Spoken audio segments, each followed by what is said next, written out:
Hello, मैं हूं हरप्रीत। आज हम बात करेंगे ऑटिज़म रिकवरी को लेकर कुछ फैक्ट्स के बारे में जो पेरेंट्स के लिए जानना बहुत ज़रूरी है।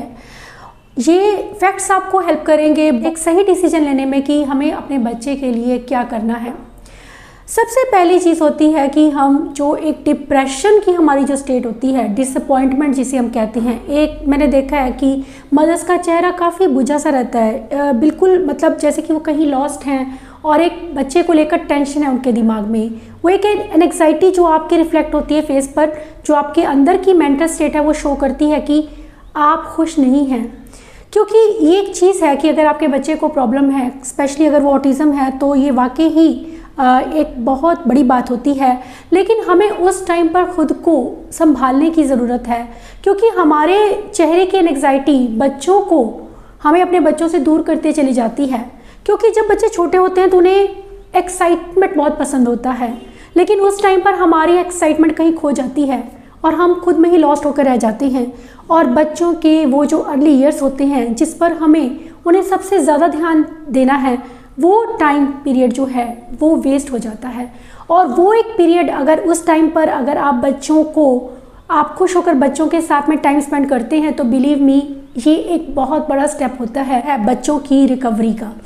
दूसरी चीज़ जो होती है कि एक्सेप्टेंस। यहाँ पर एक्सेप्टेंस का मतलब ये नहीं है कि हमने एक्सेप्ट कर लिया कि हमारे बच्चे को ऑटिज़म है, कि हाँ ये चीज़ एक आ गई है, अवेयरनेस की वजह से लोगों ने एक्सेप्ट करना शुरू कर दिया कि हाँ हमारे बच्चे को ऑटिज़म है।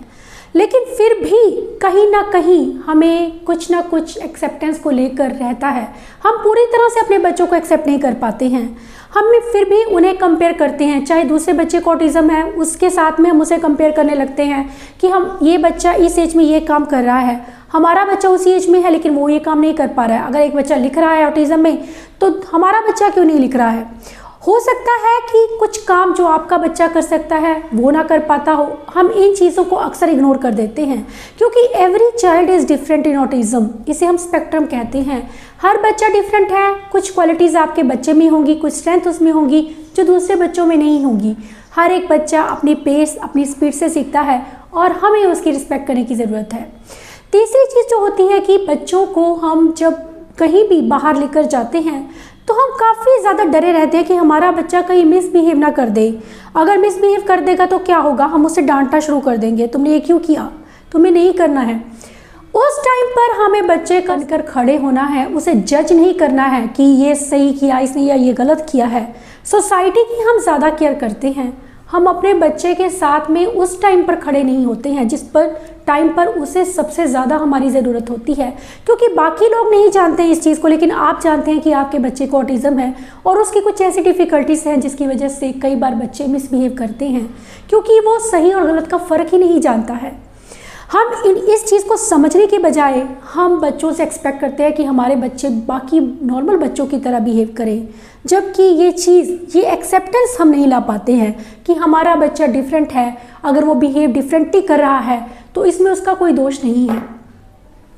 अब एक चीज़ होती है कि स्टार्टिंग में हम बच्चे को लिखाना, पढ़ाना, सिखाना ये स्टार्ट करते हैं, लेकिन बिलीव मी, स्टार्टिंग के 6 मंथ्स अगर आप ये 3 मंथ्स भी कर लेते हैं, जैसे कि आपके बच्चे को डायग्नोज हुआ है, आपका बच्चा आपको कोऑपरेट नहीं करता है। बहुत से मदर्स मुझे कहते हैं कि हमारा बच्चा मैडम हमें कोऑपरेट नहीं करता है, हमारे साथ बैठता नहीं है, जितना मर्जी हम उसके पीछे भाग लें, जब भी मैं उसे सिखाने बैठती हूँ तो वो भाग जाता है। ये समस्या सिर्फ एक मदर की नहीं है, बहुत से पेरेंट्स की ये समस्या है जो अक्सर मुझे कॉल करके बताते हैं। हमें बीइंग ए मदर ये समझने की ज़रूरत है कि बच्चा जिसे ऑटिज़म है उसे हम ज़बरदस्ती फोर्सफुली बिठा रहे हैं, तो ये एक बहुत गलत डिसीजन है हमारा। हम सोचते हैं कि हम उसे ज़बरदस्ती बिठा लेंगे, क्योंकि ये सब चीज़ें मैं कर चुकी हूँ अपनी लाइफ में और ये गलतियाँ हैं जो हमें नहीं करनी है। क्योंकि उस वक्त मैं नहीं जानती थी, मैं भी एक नॉर्मल पेरेंट थी और मुझे नहीं पता था कि उस टाइम पर मुझे अपने बच्चे को कैसे ट्रीट करना है। तो जिन बच्चों को जो बच्चे भागते हैं, बिलीव में 3 महीने अगर आप ये चीज़ें कर लेते हैं कि आप उस टाइम पर काम सब छोड़ दीजिए कि मुझे उसे कुछ सिखाना है, ये मत सोचिए। बस आप ये सोचिए कि मुझे उसके साथ इंजॉय करना है, मुझे उसको खुश रखना है और ख़ुद खुश रहना है। ये एक कोशिश बिलीव मी आपकी बच्चों की रिकवरी का बहुत बड़ा पॉइंट है। और जब आप बच्चों के साथ में बैठते हैं, उसके साथ सिली फेसेस बनाना, उसके साथ खुश रहना, एंजॉय करना, सैंड में खेलना या फिर बच्चों के साथ वाटर बीट्स तो उन्हें स्क्विश करना, वाटर बीट्स को दिखाना उससे, या सेंसिटिव टॉयज़ को ही यूज़ करना, लाइटनिंग टॉयज़ को अपनी आइज़ के पास लेकर आना, फेस पैक लगाना। आपने अपने एक्साइटमेंट को इतना ज़्यादा हाई रखना है कि बच्चे बाकी सब चीज़ों को भूलकर आपको ही नोटिस करें, क्योंकि यही एक पहला स्टेप है उनकी लर्निंग का। जब बच्चे आपको देखना शुरू कर देते हैं, जब बच्चे आपकी कंपनी को एंजॉय करना शुरू कर देते हैं, तो ये एक बहुत बड़ी लर्निंग है। ये आप मत समझिए कि इससे कोई फ़ायदा नहीं होने वाला है, बहुत ज़्यादा फ़ायदा होने वाला है। लेकिन आपको चीज़ें जो ऐड करनी है उस टाइम पर, कुछ ऐसी चीज़ें ऐड करनी हैं जो आपके बच्चे को बेहद पसंद हैं। वाटर बीट्स, स्माइली बॉल्स, या फिर पानी, अगर मैं पानी भी ले रहे हैं, हम सैंड ले रहे हैं, राइस ले रहे हैं, दाल ले रहे हैं, या फिर सेंसिटिव टॉयज़ ले रहे हैं, लाइटिंग टॉयज़ ले रहे हैं, ये सब चीज़ें आपको आपके बच्चों के करीब लेकर आती हैं और बहुत बड़ा इंपॉर्टेंट रोल रहता है इनका, क्योंकि ये चीज़ें ऑटोमेटिकली बच्चों को अट्रैक्ट करती हैं। और जब आप उन्हें अपने पास लेते हैं तो बच्चे आपकी तरफ दौड़े चले आते हैं। आपको किसी और चीज़ की ज़रूरत नहीं होती उन्हें बिठाने के लिए। अब एक चीज़ है कि जब बच्चे आपके साथ बैठना शुरू कर देते हैं तब हमारी स्टार्ट होती है लर्निंग। चीज़ और होती है कि हम उस टाइम पीरियड पर, अगर हमें कोई कह देता है कि आपका बच्चा ऑटिज़म है, इसको ये तो ठीक नहीं हो सकता है, ये एक चीज़ मन में बिठा लेनी गलत है। बहुत से पेरेंट्स इस चीज़ को लेकर भी काफ़ी कंसर्न रहते हैं कि ये उनका क्वेश्चन होता है कि ऑटिज़म ठीक हो सकता है मैडम? ऑटिज़म को ठीक, एक हम कहते हैं कि 100% ठीक करना, बहुत रेयर केसेस होते हैं जिसमें हम ऑटिज़म कहें कि 100% बच्चा रिकवर कर गया। लेकिन आप, यह भी नहीं है कि आपका बच्चा वैसे ही रहने वाला है। बिलीव मी, जब आप बच्चों के साथ में इंजॉय करके उन्हें काम करवाते हैं तो बच्चे 90% तक इम्प्रूव हो सकते हैं। और ये चीज़ें मैंने देखी हैं कि इवन कि सीवियर केसेस में भी बच्चे बहुत ज़्यादा रिकवर करते हैं। तो ये एक बात को मानकर चल लेना। और एक चीज़ है कि मुझे कोई कॉल आई जिसमें मुझे मदर ने पूछा कि मैडम, मुझे एक डॉक्टर ने कहा है कि एक फेस है, ये अपने आप चला जाएगा। जो ये मिसगाइड लोग करते हैं, आप उन चीज़ों में मत पड़िए प्लीज़। आप उन चीज़ों, उन डॉक्टर्स के पीछे मत दौड़िए जो आपको मेडिसिन सजेस्ट करते हैं। आपके बच्चे को वो डिफरेंट तरह की मेडिसिन का एक्सपेरिमेंट कर रहे हैं, चेलेशन थेरेपी कर रहे हैं, या फिर कुछ ऐसे अननेचुरल वे से आपके बच्चों को वो ट्रीट करने की कोशिश कर रहे हैं।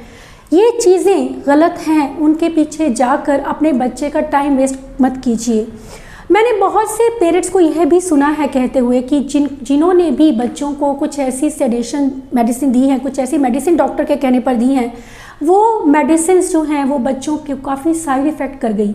बच्चे निढाल होकर बैठे रहते हैं, कुछ देखते ही नहीं हैं, कुछ सुनते नहीं हैं। तो हमारा मकसद उस टाइम पर उन्हें सिखाना है, उन्हें एकदम से चुपचाप बिठा देना नहीं है कोने में। अगर हम बच्चे को इस तरह से बिठा रहे हैं तो हम बहुत गलत कर रहे हैं उसके साथ में। बिलीव मी, उस टाइम पर बच्चों को जो स्टिमुलेशन चाहिए वो आप दे सकती हैं, कोई मेडिसिन उसे नहीं दे सकती।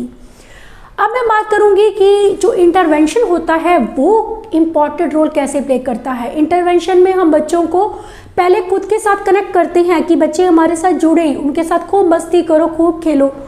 और जब बच्चे आपके साथ जुड़ते हैं तो उनके साथ में काम करना स्टार्ट करो, और वो भी इस तरह से कि फन वे में। ऐसा ना लगे कि उन पर हमने काम का कोई बोझ डाल दिया है। काम ऐसा हो जो सिंपल हो, शॉर्ट हो और बच्चा जल्दी उसे कर ले।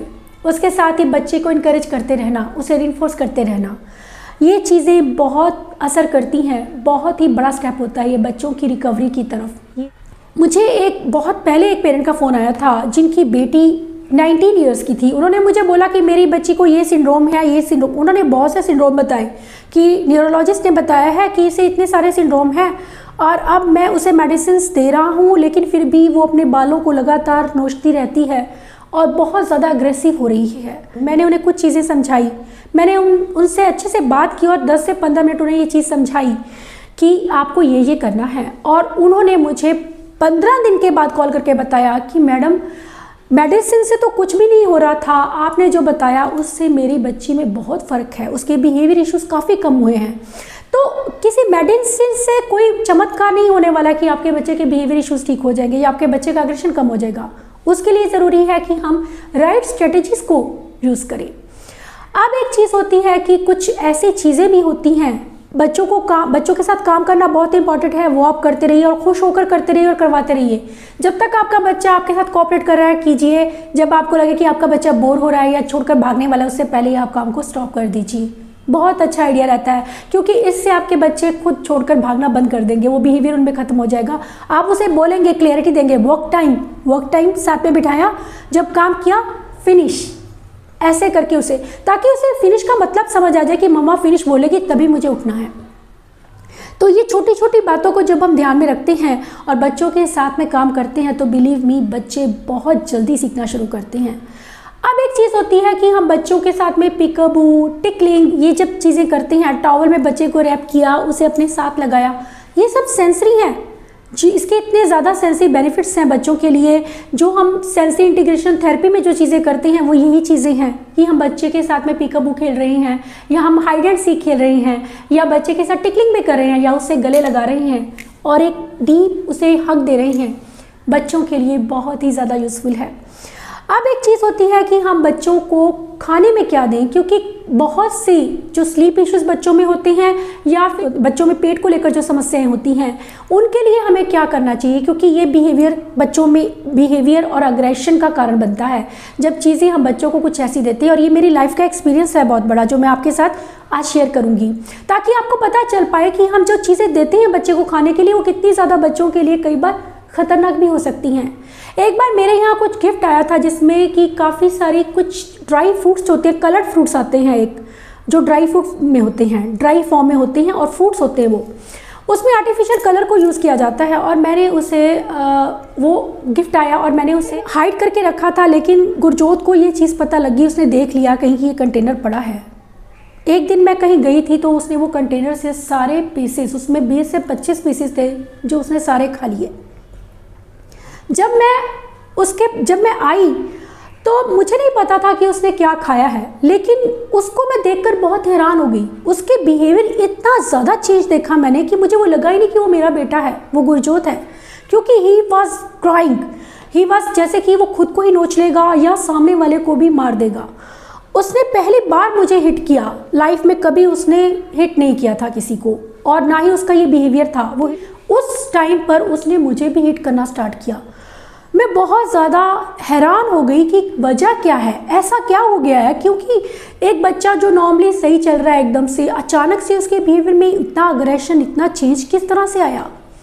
तो जब मैंने देखा कि जब मैं किचन में गई और मैं कुछ ना कुछ तरीके से उसे सूद करने की, मैंने बहुत कोशिश की कि वो किसी तरह से शांत हो, उसे काम डाउन करने की कोशिश करती रही, लेकिन जब वो शांत नहीं हुआ तो मैं उसके लिए पानी लेने किचन में गई कि मैं उसे पानी पिलाऊं, क्योंकि पानी पीने से भी कई बार बच्चों में एग्रेशन कम होता है, बच्चे शांत हो जाते हैं।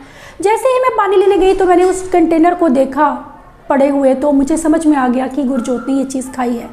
तो बिलीव मी, इतना ज़्यादा वो उसका असर मैंने देखा कि उसके बाद मैं कभी भी ये नहीं कहूँगी पेरेंट्स को कि आप कोई आर्टिफिशियल कलर की या आर्टिफिशियल फ्लेवर वाली या प्रोसेस्ड फूड बच्चों को कभी भी दें, क्योंकि ये चीज़ें बच्चों के बिहेवियर को, उनके अग्रेशन को बहुत ज़्यादा बढ़ा सकती हैं, और ये मैंने अपनी आंखों से देखा है।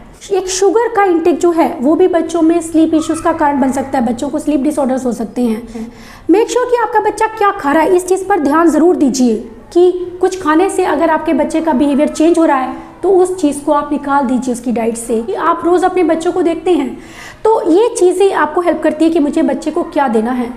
बच्चों को प्रोबायोटिक्स देने की ज़रूरत होती है, जिससे कि बच्चों में इम्यूनिटी उनकी स्ट्रॉन्ग हो और बच्चे इंटरनली उनका स्ट्रॉन्ग रहना बहुत ज़रूरी है।